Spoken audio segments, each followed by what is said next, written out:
नमस्कार भाई। तो आपका बहुत बहुत स्वागत है मैथ बाय साहुल वर्मा में।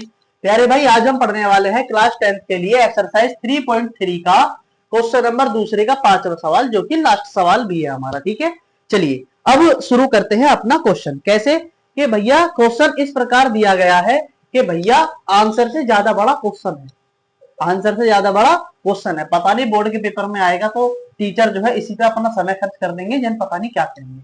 फिर भी हम इसे क्वेश्चन को पढ़ लेते हैं एक बार। क्या कि किराए पर पुस्तक देने वाली किसी पुस्तकालय का प्रथम 3 दिनों का एक नियत किराया होता है। ठीक है भाई, ठीक है भैया। जैसे लाइब्रेरी में बुक ना खरीद लेते हैं और हम कहते हैं कि भाई 3 दिनों तक तो आप लोगों का जो है 10 रुपए लगेगा, लेकिन अगर आप चौथे दिन लाते हो तो भैया फिर 10 रुपए पर दिन चार्ज लगेगा, वो होता है अतिरिक्त किराया। ठीक है, चलिए। सरिता ने 7 दिनों तक एक पुस्तक रखने के लिए 27 रुपए अदा किए। ठीक है, जबकि सूसी ने ये कैसा नाम है, सूसी, चलो, सूसी ने एक पुस्तक 5 दिनों तक रखने के लिए 21 रुपये अदा किए। नियत किराया तथा प्रत्येक अतिरिक्त दिन का किराया ज्ञात कीजिए। ठीक है भैया, ना ही मेरे को नियत किराया मालूम है, ना ही मेरे को अतिरिक्त किराया मालूम है, तो मान लेता हूं मैं कि माना नियत किराया बराबर x रुपए और अतिरिक्त दिन का किराया मैंने मान लिया y रुपए। प्यारे भाई, ठीक है जी, ठीक है। प्रथम शर्ता अनुसार क्या है कि 3 दिनों तक का तो नियत किराया है, मतलब 3 दिन तो फिक्स है आपके। ठीक है, लेकिन उसने जो सरिता है 7 दिनों तक अपने पास पुस्तक रखी, तो किराया कितने दिनों का बचा? 4 दिनों का अतिरिक्त बचा।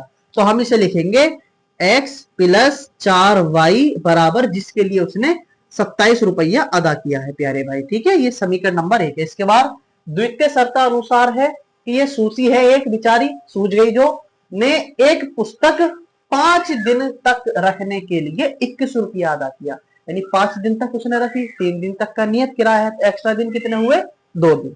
ठीक है, तो हम इसे बोलेंगे x प्लस 2y बराबर आपका हो जाएगा 21, जो कि हो जाएगा समीकरण नंबर 2। ठीक है प्यारे भाई, चलिए अब हम करते हैं आगे। कैसे कि भैया समीकरण 1 व 2 से, समीकरण 1 क्या है? देखो, x प्लस 4y बराबर 27, x प्लस 2y बराबर 21। ये समीकरण नंबर 1 थी और ये समीकरण नंबर 2। ठीक है, चलिए इसके बाद क्या है कि मैं करता हूं घटाने पर। जब मैं घटाने पर करूंगा, ये दोनों सेम सेम चीज थी, आपस में कट गई लड़ लड़ के।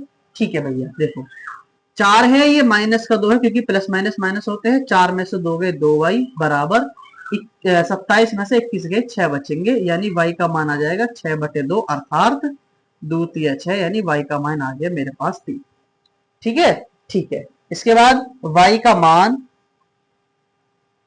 समीकरण किसी में भी रख दीजिए, जैसे कि सपोज दैट 1 में रखने पर, तो समीकरण 1 में यहां तार देता हूं कि x प्लस 4y बराबर 27, x प्लस 4 गुना y का मान 3 आया भैया। ठीक है, 3 बराबर 27, यानी x प्लस 12 बराबर 27। वैसे भी बराबर में जाने वाला है अभी, तो x बराबर 27 माइनस 12 और x बराबर आएगा आपका 15। ठीक है, समझ में आया भैया?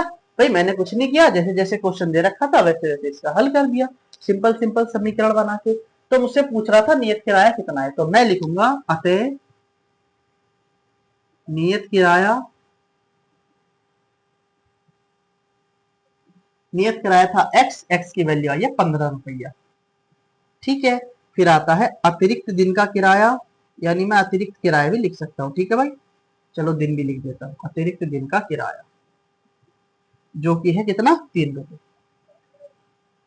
ये आपका आंसर है। ठीक है, अब आप लोगों को अगर ये वीडियो अच्छी लगी हो तो भाई लाइक, सब्सक्राइब और शेयर जरूर कर देना। ठीक है, अपना सपोर्ट बनाए रखना, प्यार बनाए रखना। चलिए, नमस्ते भाई।